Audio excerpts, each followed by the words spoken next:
Eh, saya langsung mulai aja ya. Mudah-mudahan belum pada ngantuk. Ini sebagai slide pelengkap aja tentang evaluasi sistem triase. Di sini saya mau suara saya kedengaran ya? Jelas dokter, jelas. Apa untuk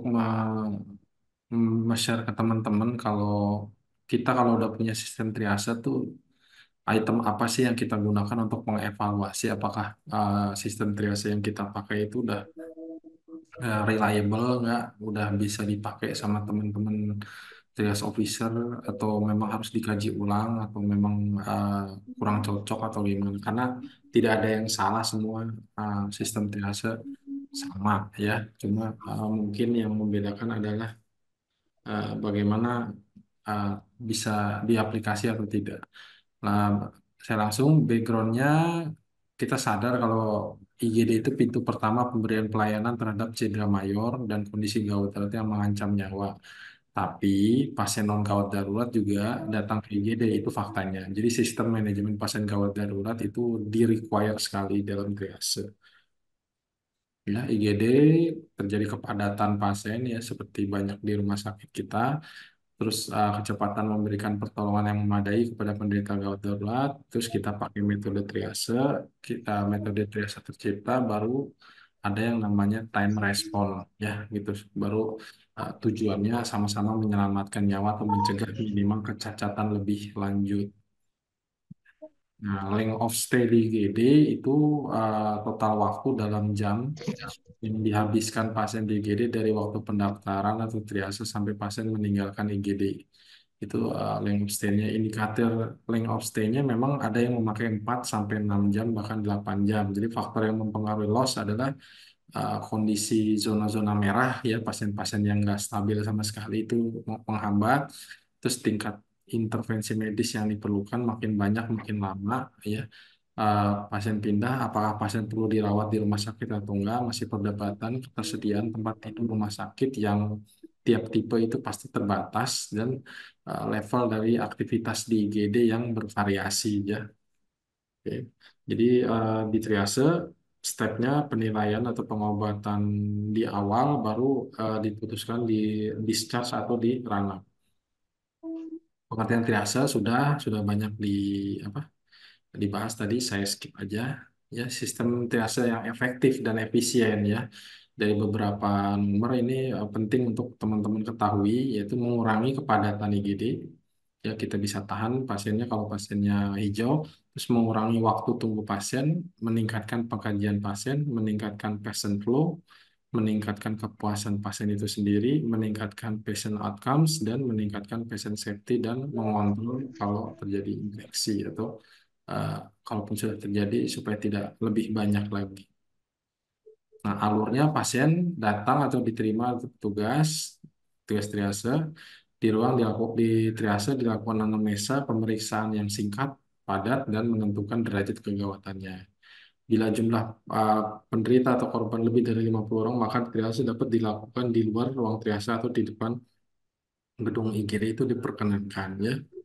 Penderita dibedakan menurut kegawatnya dengan memberi kode warna yang sudah dibahas. Nah, ya, ada warna merah, kuning, hitam, dan ada yang pakai sistem 5 juga nggak ada masalah ya. Jadi kita perhatikan kalau merah itu langsung, kalau yang lain itu bisa time responnya lebih lama. Ya, kalau evidence base di IGD itu di rumah sakit itu apa? Ini maaf, mohon maaf, itinya agak tumpang tindih ya. Akreditasi SNAS 2018 diatur di sana. Standar pasien triase berbasis bukti, pelaksanaan staf terlatih menggunakan kriteria pasien dengan kebutuhan mendesak diprioritaskan.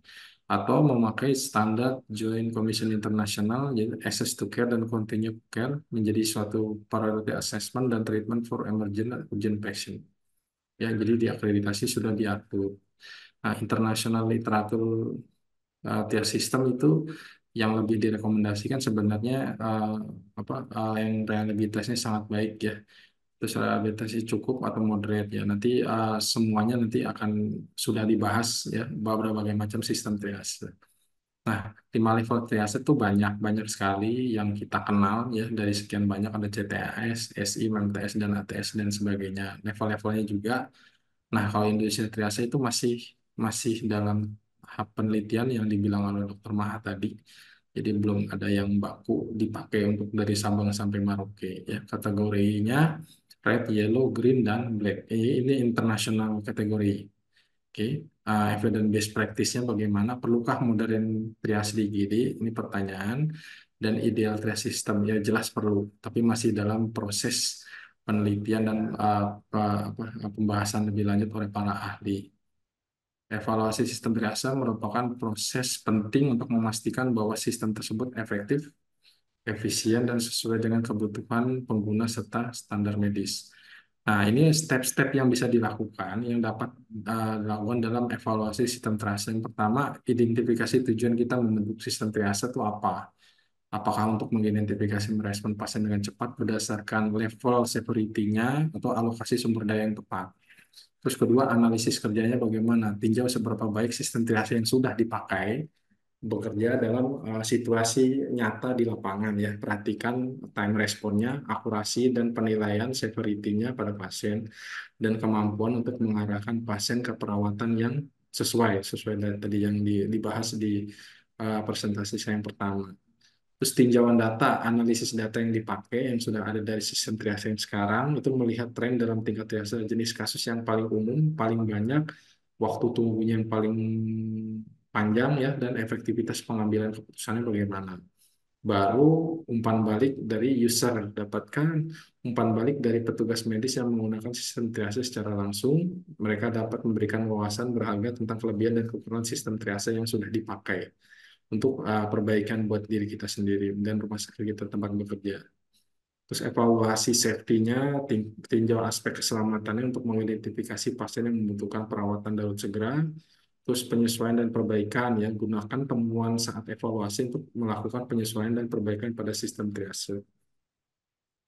Baru berkelanjutan setelah melakukan perubahan, penting untuk terus memantau dan memantau lagi kinerja sistem triase secara berkala. Jadi kalau ada kekurangan bisa dilakukan evaluasi segera ya, supaya tidak ada masalah baru yang muncul. Nah, setelah melakukan semua step itu, evaluasi sistem secara berkala, itu dapat memastikan bahwa sistem tersebut tetap efektif atau tidak, dan responsif atau tidak terhadap kebutuhan pasien dan user petugas medis ya, atau triage officer. Oke, Oke, dari saya cukup.